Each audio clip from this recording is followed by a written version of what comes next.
오늘 하나님의 말씀 시편 46편 이 말씀 이번 한 주간도 또다시 한 주간 연기된다라는 이 소식을 듣고 마음이 한편으로는 굉장히 무겁습니다. 그러면서 이 상황이 지속되어지는 가운데 오늘은 특별히 시편 46편의 말씀이 떠오르게 되었습니다. 특별히 너희는 가만히 있으라고 하는 이 말씀이 유독 떠오르는 한 주간이었습니다. 우리가 정부에서도 될 수 있는 대로 일상을 멈추고 될 수 있는 대로 거리를 두고 될 수 있는 대로 안 만나고 될 수 있는 대로 멀리하는 것이 필요한 때다라고 이렇게 늘 강조하고 있습니다. 마치 일상이 멈춰버린 듯한 이 상황 속에서 하나님께서는 2절에 너희는 가만히 있어 내가 하나님됨을 알지어다라고 하는 이 말씀과 오늘의 상황과 유독 비슷해진 그러한 상황이 아닌가 이렇게 생각이 됩니다. 너희는 가만히 있으라. 여러분 우리가 알다시피 시편 46편은요 히스기야 시대 때 일어난 한 사건과 연관된 시편입니다. 아수르 왕 랍사게 장군이 쳐들어와서 북이스라엘을 멸망시키고 이제 남유다 이제 예루살렘만 남겨져 있는 그 상황 속에 18만 5천 명이라고 하는 대군을 이끌고 예루살렘을 포위하죠. 그리고 랍사게 장군이 큰 소리로 하나님을 조롱하죠. 백성들을 조롱합니다. 항복하라. 위협합니다. 바로 그러한 상황 속에서 히스기야는 옷을 찢고 하나님 앞에 기도하죠. 모든 백성들이 함께 하나님 앞에 기도하잖아. 이제 그게 우리가 잘 아는 이사야서 37장, 38장에 나오는 내용들이에요. 그들의 눈물로 그들의 간절한 애원이 담긴 하나님 앞에 간절한 기도 이후에 그들이 자고 일어났더니 어떤 일이 일어났죠? 18만 5천 명이 적군이 하룻밤 사이에 전멸당하는 일이 일어난 거예요. 그때의 그 상황을 회상하면서 이 고라의 자손이 이 시를 썼던 겁니다. 하나님은 우리의 피난처시요 힘이시니 환난 중에 만날 큰 도움이라. 그러므로 땅이 변하든지 산이 흔들려 바다 가운데 빠지든지 바닷물이 솟아나고 뛰놀든지 여러분 땅이 변한다는 것은 지진이 일어났다는 거죠. 산이 흔들려 바다 가운데 빠진다는 것은 대홍수가 일어났다는 거예요. 바닷물이 솟아나고 뛰노는 그 모습은 여러분 우리가 잘 아는 쓰나미 같은 거대한 해일이 밀어닥치는 거죠. 물론 자연적인 재해도 그렇게 표현하고 있습니다만 랍사게 장군과 함께 18만 5천 명이라고 하는 대군이 이제 마지막 남은 이 예루살렘 이 성을 함락시키려고 하는 그들의 모습이 마치 거대한 지진과 같은 모습, 거대한 홍수와 같은 모습, 쓰나미와 같은 강력한 해일이 덮쳐지는 상황으로 묘사를 한 거죠. 그런데 시인은 뭐라고 고백하죠? 그렇지만 우리는 두려워하지 않겠다라는 거예요. 아멘. 우리는 두려워하지 않으리라.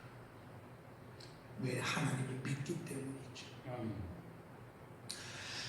여러분 시편 이 46편을 유독 좋아했던 사람이 있습니다.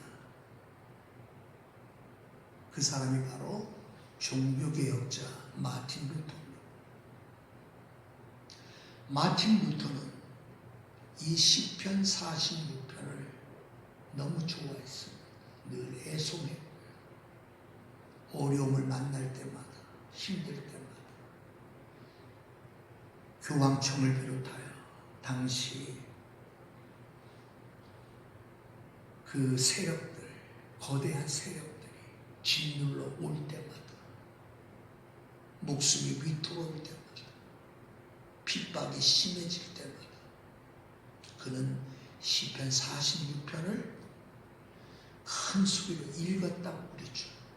특별히 그의 친구, 같은 종교개혁자였던 멜랑스톤과 함께. 그래서 마틴 루터는 어렵고 힘들 때마다 멜랑스톤이라고 하는 종교개혁자 친구와 함께 여보게 우리 시편 46편을 함께 읽어야 되겠네. 그래서 둘이 손붙잡고 기도하는 마음으로 이 시편 46편을 읽었던 겁니다. 여러분 이 시편 46편을 묵상하고 묵상, 어렵고 힘들고 고난이 닥쳐올 때마다 시편 46편을 읽다가 마틴 루터가 쓴 찬송가가 있습니다. 그게 바로 내 주는 강한 성. 오늘 우리가 함께 불렀다 찬송이 바로 시편 46편을 배경으로 해서 쓰여진 찬송가입니다. 내 주는 강한 성이요 방패와 병기 되시니 큰 환난에서 우리를 구하여 내시리로다. 예도 원수 마귀는 이때도 힘을 써 모략과 권세로 무기를 삼으니 천하에 누가 당하랴. 마치 손도 써볼 수도 없고 감히 대항할 수도 감히 맞설 수도 없는 강력한 원수 마귀 앞에 천하에 누가 당하냐고 할 정도로 여러분 큰 난관에 빠져 있는 모습을 1절에서 말하죠. 2절이 대반전이 일어납니다. 내 힘만 의지할 때는 패할 수밖에 없다. 힘 있는 장수 나와서 날 대신하여 싸우네. 이 장수 누군가 주 예수 그리스도 만군의 주로다. 당할 자 누구냐 반드시 이기리로다. 여러분 이 믿음, 이 확신 시편 46편을 통하여 마틴 루터는 갖게 된 겁니다. 이 땅에 마귀 들끓어 우리를 삼키려 하나 겁내지 말고 섰거라. 겁내지 말고 섰거라. 너희는 가만히 있어. 그 사실과 연관시킨 찬송가죠. 겁내지 말고 섰거라. 진리로 이기려. 예수 그리스도로 이긴다는 겁니다. 친척과 재물과 명예와 생명을 다 빼앗긴다고 해도 진리는 살아서 그 나라 영원하리라. 얼마나 멋진 찬송입니다. 이렇듯 시편 46편은 이 땅에서 어렵고 힘들고 고난당하고 핍박당하고 고통당하는 인생들에게 큰 위로와 힘이 되어주는 말씀입니다. 특별히 하나님께서는 너희는 가만히 있어 내가 하나님을 알지어다라 그렇게 말씀합니다. 너희는 가만히 있으라는 겁니다. 너희는 가만히 있으라고 하는 이 말씀을 떠오르면서 오늘날 우리 현대인들은 여러분 가만히 있을 수 없는, 가만히 있는다는 것 자체가 불가능해 가까운 그러한 시대적인 상황입니다. 여러분 핸드폰에 들려져 있는 여러분 손에 들려져 있는 그 핸드폰은 여러분들의 모든 것들을 다 증명하죠. 예전에는 내가 나 전화 안 왔는데요. 소용없어요. 그죠? 왜? 핸드폰에 기록이 다 남죠. 제가 깜빡하고 뭘 했는데요. 여러분 안 통합니다. 여러분의 손에 언제 걸려올지 모르는 전화 소리. 여러분들 그거 즉각 받아줘야 돼요. 그죠? 여러분들에게 보내온 이메일 수시로 여러분 핸드폰을 통해서 이메일이 왔다라고 여러분 다 알려줘. 그러면 여러분 막바로 또 답장해 줘야 되죠. 오늘날 현대인들에게 그냥 가만히 있는다는 것은 불가능에 가깝습니다. 그럼에도 불구하고 하나님께서는 가만히 있으라고 말씀하세요. 여러분 가만히 있는다는 것은 어찌 보면 유익한 거기 때문에 그래요. 가만히 있다라고 하는 것, 멈추어 있다라고 하는 것, 이것은 오히려 우리에게 유익이 되고 축복이 되기 때문에 그래요. 근데 현대인들은 가만히 있지 못한단 말이에요.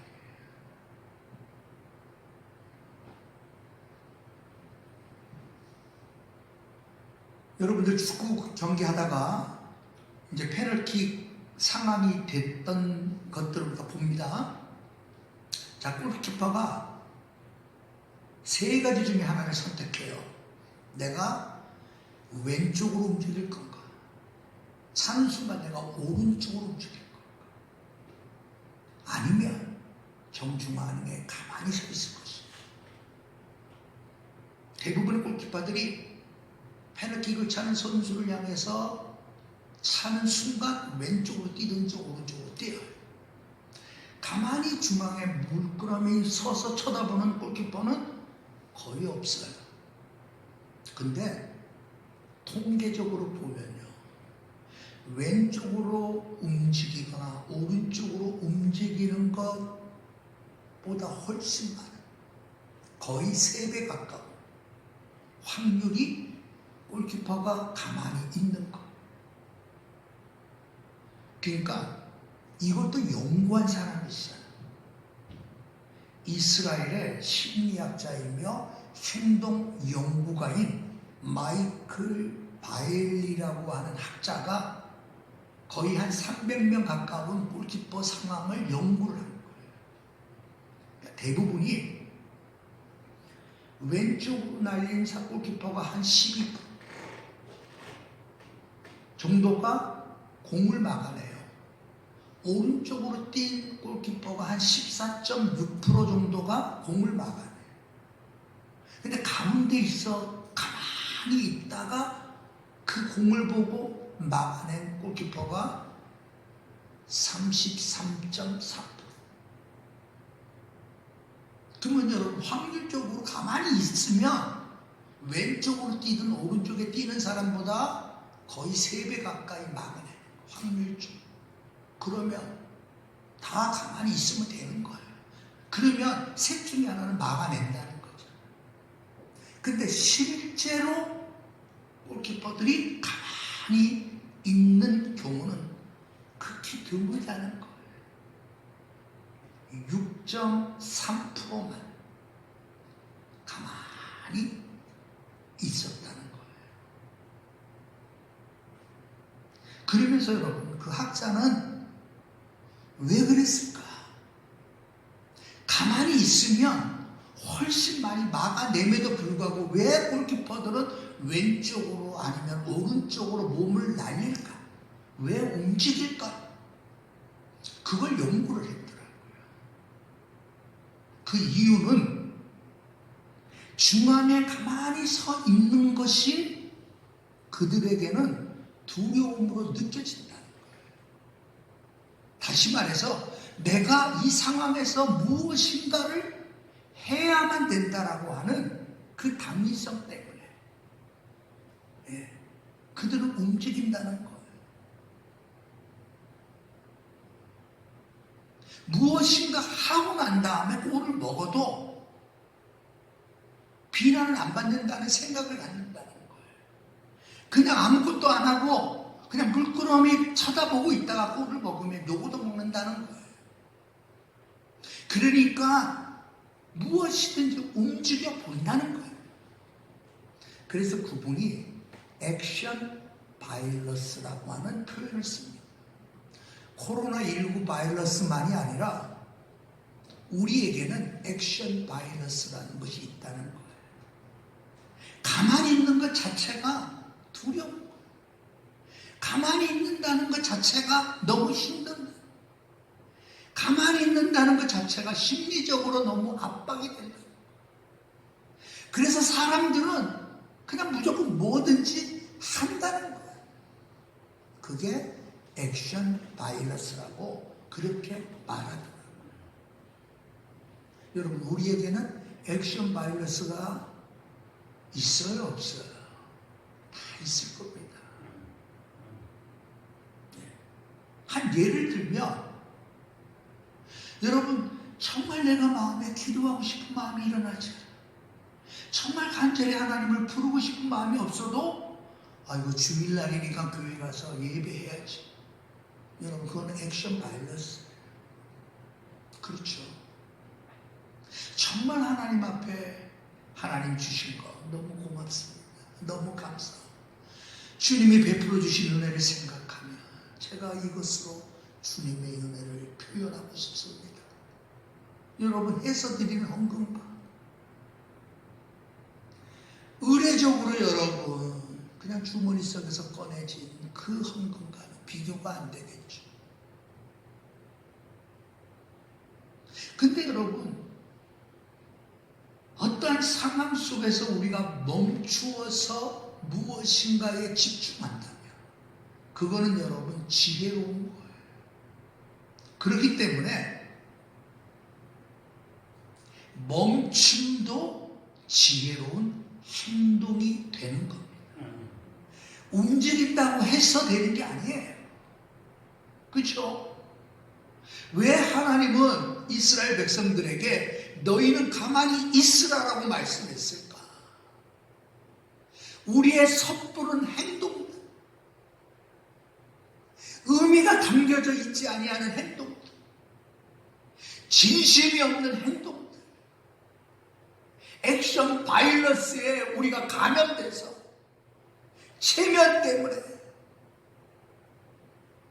내 이름 때문에, 내 신분 때문에, 내 직분 때문에 이거라도 해야 된다라고 하는 그 행동들이 여러분 우리로 하여금 위선자로 만드는 거예요.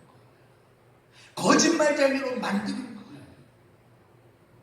우리로 하여금 진실이 살아가지 못하게 만드는 거예요.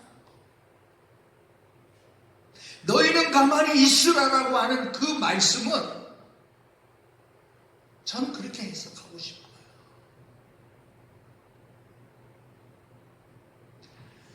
진심이 담겨져 있지 아니하는 행동들, 참된 믿음이 없이 하는 행동들,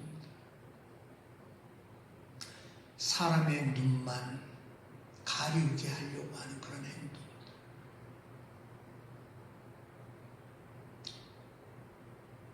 회칠한 무덤과 같은 사람들 눈에만 보이기만 좋게 만드는, 정말 하나님을 기쁘시게 하고 그 하나님과 동행하며 사는 그 복된 삶을 알지 못하고 그 기쁨을 맛보지 못하고 의무적으로 의례적으로 하는 행동들, 하나님은 원치 않는 거예요. 너희는 가만히 있으라고 하는 이 말씀은 우리의 그러한 행동들이 결국은 아무런 도움이 안 되기 때문에, 자, 우리 가나의 기적 가운데 우리가 포도주가 물이 되는 기적 우리가 잘 알죠. 말 그대로 결혼식장에 포도주가 떨어졌으니 난리가 날 수밖에 없죠. 아마 많은 사람들은 어디 가서 이거 빨리 구해야 되지 않겠냐, 어느 집에 가서 좀 빌려와야 되지 않겠냐, 아니 어디 가서 사와야 되지 않겠냐, 어디 있을까, 그 집에 그 가게에 포도주가 얼마나 남아있을까, 아니 비싼 거라도 사와야지 빨리. 아마 대부분의 사람들은 다 그 생각을, 어디 가서 좀 알아보라, 빨리 가보라. 아니 돈이 문제냐, 비싸도 사와야 되잖아. 그때 여러분 예수님의 모친이었던 마리아는 그들과 같은 행동을 취하지 않았죠. 다른 사람들과 같이 여러분 이것저것 뛰어다니면서 문제를 해결하겠다, 이렇게 하면 될 거다, 한번 이렇게 해보자. 인간이 여러분 이리저리 움직이고 뛰는 거 여러분 도움이 안 되죠. 그 상황은 멈춰서는 거예요. 그 상황은 하나님을 바라보는 거예요. 그 상황은 주님께 내 마음을 다 쏟아드리는 거예요.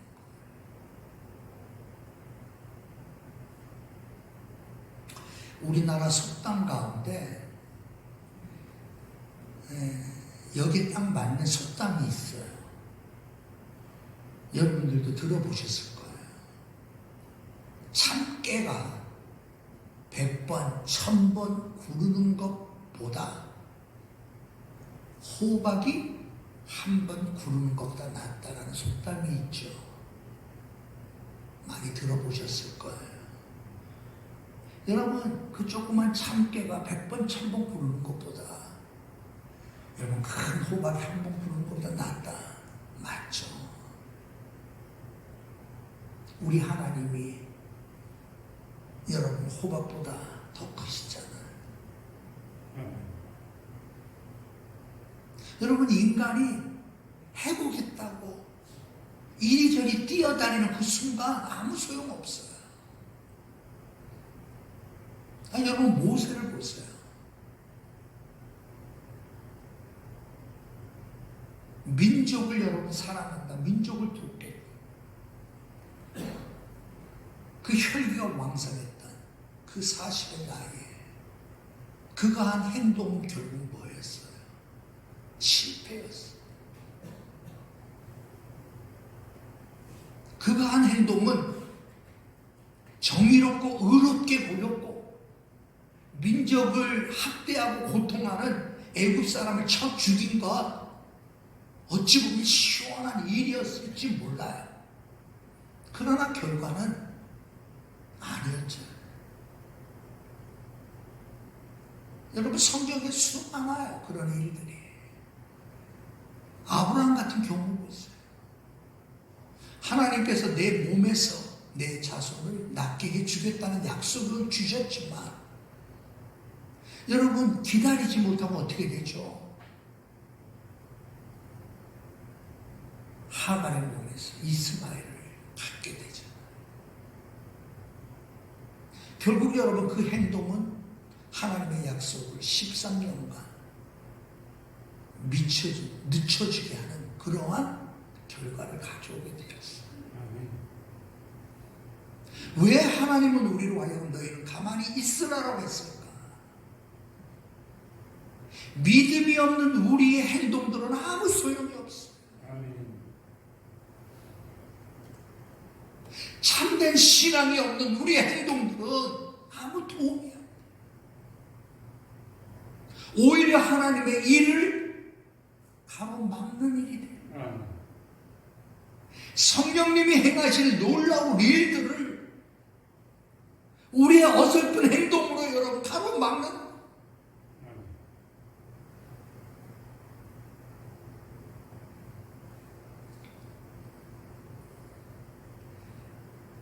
랍사게가 예루살렘 성을 에워싸게 되죠. 여러분 아시다시피 예루살렘이라고 하는 이 성은요, 견고한 성입니다.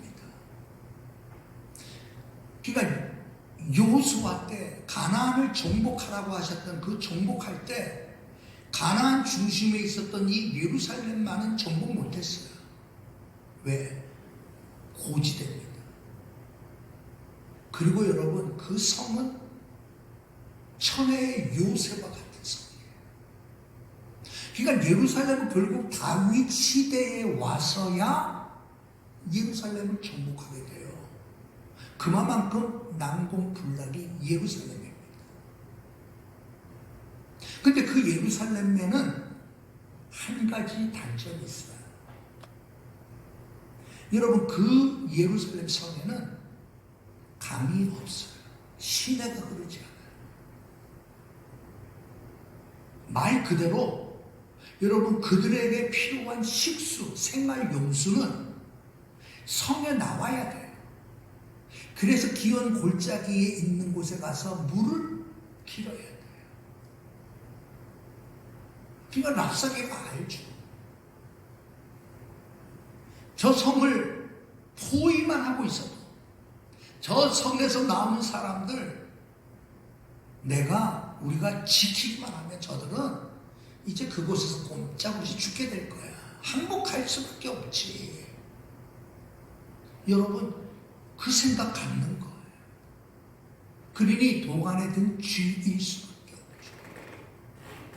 근데 오늘 성경에 보면 여러분 읽지 않았지만 4절에 보면 한 시내가 있어 나뉘어 흘러 그런 표현이 나와요. 한 시내가 있어.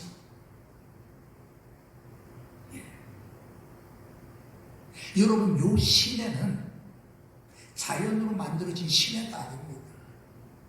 히스기야 왕이 인공으로 만든 시내. 예. 그러니까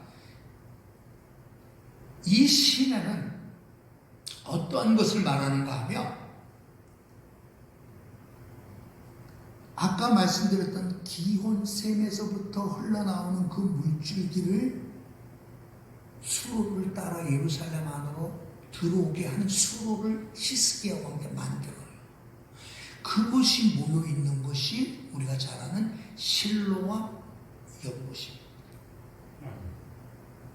그러니까 그 물줄기, 그 수로를 여러분 위장에 넣고 감추어 놓으면 모르죠. 자, 4절에 보면 한 시내가 있어 나뉘어 흘러 하나님에서 곧 지존하신 이의 성소를 기쁘게 하는 도다. 그 표현이에요. 랍사게는 몰랐죠. 저들은 꼼짝없이 죽을 거라고 생각하고 항복할 거라. 얼마나 견디나 한번 보자. 호언장담하고 있었어요. 그러나 여러분, 그 예루살렘을 지킬 것은 결국은 거대한 성벽이 아니었단 말이에요. 예루살렘을 지킬 것은 인간들이 이리끼리 저리 뛰고 우리도 한번 맞서 싸워보자. 우리도 뭘 준비해야 되지 않겠냐. 우리가 이렇게 앉아서 당하고 있을 수는 없지 않느냐. 죽을 땐 죽더라도 우리가 또 나가서 한번 싸우자. 아니었어요. 그들은 가만히 있어도 됐어요. 왜? 그것에 흐르는 생명수가 있었기 때문이에요. 그래서 여러분 오늘날도 이스라엘에는 장막절이라고 하는 절기를 지킬 때 이 실로암 목가에 가서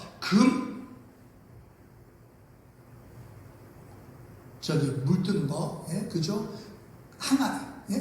금 항아리 만든 항아리를 가서 제사장들이 가서 그곳에 물을 떠다 여호와께 감사하세요. 여호와께 감사 3번 외치고 여러분 성전에 그 물을 부어요.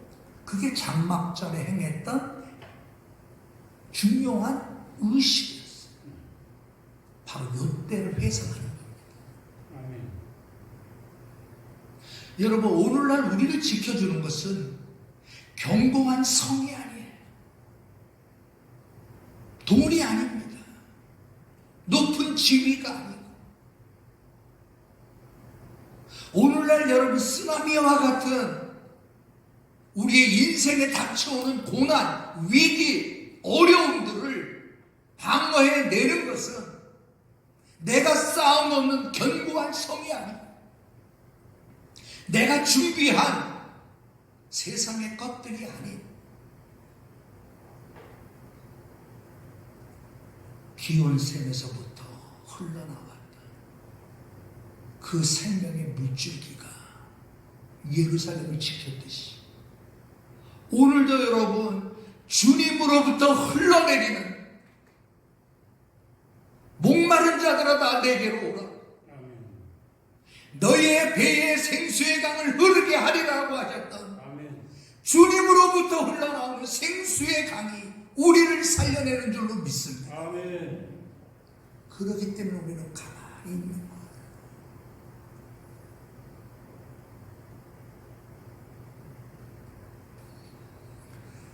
그러면서 여러분 5절에 보면 하나님이 그 성중에 계심에 성이 흔들리지 아니할 것이라 새벽에 하나님이 도우시리로다라고 여러분 고백합니다.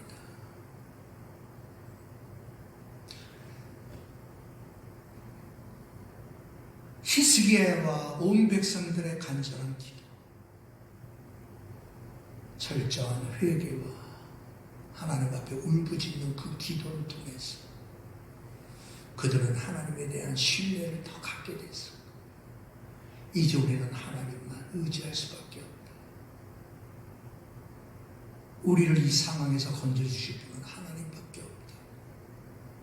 그리고 여러분 그들은 기도하고 잠이 들었어요. 근데 새벽에 일어나 보니 뭐가 일어났어요? 18만 5천 명의 그 대군이 간밤에 전멸당해버려요. 아멘. 그렇죠? 이사야서 37장에 보면 나오죠. 아니 이스라엘 백성들이 뭐 한 거 없어요. 그저 그들은 가만히 있었어요. 하나님을 바라봤어요. 하나님의 도우심을 진심으로 구했어요. 내가 지금까지 이리 뛰고 저리 뛰고 뭔가를 해야만 될 거라고 했던 믿음 없이 진실 없이 진심이 아닌 그러한 행위들이 얼마나 헛된 것인가를 알게 되고 회개하는 마음 주님밖에 없습니다. 하나님만이 우리를 고쳐주실 수 있고 이기게 해줄 수 있고 하나님만이 우리의 피난처일 수밖에 없습니다. 아멘. 고백을 하죠. 아멘. 그랬더니 아침에 일어나 보니 그 일이 일어나는 거예요.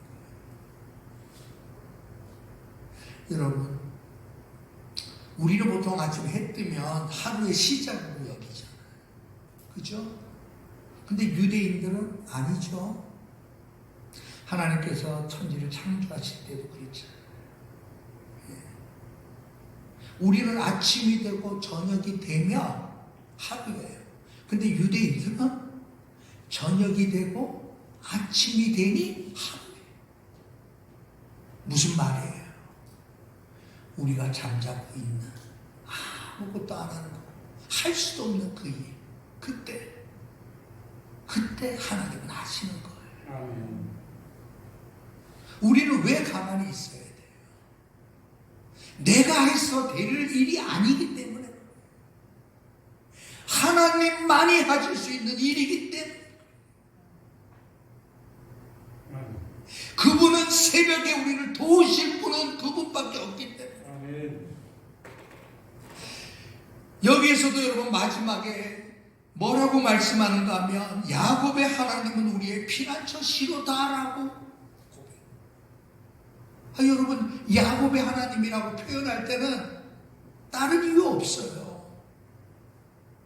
야곱이 자기의 힘으로 승승장구하고 자기의 깨로 어마어마한 물질을 모아 거부가 되었던 그때의 야곱을 의미하는 게 아니에요. 12명의 자식을 낳을 정도로 잘 나갈 때의 야곱이 아니에요. 그 모든 것들은 애굽의 7년 흉년 때 다 날아가버려요. 말 그대로 빈손 들 수밖에 없는 상황 속에 그의 두 손은 더 이상 힘을 쓸 수 없는 상황. 모든 것이 다 잃어버리고 다 놓쳐버리고 두 팔엔 힘이 빠져 어깨가 축 늘어졌을 때 죽었던 아들이 돌아올 때도 그때였어요. 죽을 수밖에 없는 상황에 처해져 있을 때 그때 여러분 그에게 기쁨을 주었던 때 그를 살아나게 했던 때가 바로 그때의 야곱을 말하죠. 그래서 야곱의 하나님을 표현하는 겁니다. 오늘 여러분 다 멈춰가는 시기입니다. 저녁이 되면 그 번잡했던 거리도 조용해지더라고요. 식당도 9시 되면 다 멈춰가는 거예요. 이 멈춤의 이 시기 우리는 왜 멈춰야 되죠? 하나님을 바라보기 위해서 멈춰야 돼요. 아멘. 그 하나님을 바라보면 바라볼수록 우리에게는 힘이 생겨나요. 아멘. 그 하나님을 바라보며 그 하나님을 기다리고 있는 그때 우리에게는 여러분 믿음이 생겨나기 시작해요. 아멘. 우리를 두렵게 하던 그 어떤 것이라 할지라도 더 이상 우리의 두려움이 될 수가 없어요. 아멘. 그래서 아까 불렀던 그 찬송처럼 이 땅에 막이 들거라 우리를 삼키라 겁내지 말고 섰거라 진리로 이기리로다. 아멘. 친척과 재물과 명예와 생명을 다 빼앗긴다 할지라도 진리를 살아서 그 나라는 영원할 것이다 라고 하는 힘찬 승리의 고백이 터져 나오게 만드는 거예요. 아멘. 이번 한 주간 우리 사랑하는 우리 성문교회 성도 여러분, 멈추기 때로는 지혜로운 행동이라는 거죠. 아멘. 멈추는 것이 답답함이 아니에요. 오히려 복되다고 하는 이 사실 속에 멈추는 이 시기 주님을 더 묵상하고 바라보고 주님께로부터 힘을 얻는 저와 여러분 되시길 주님의 이름으로 축원합니다.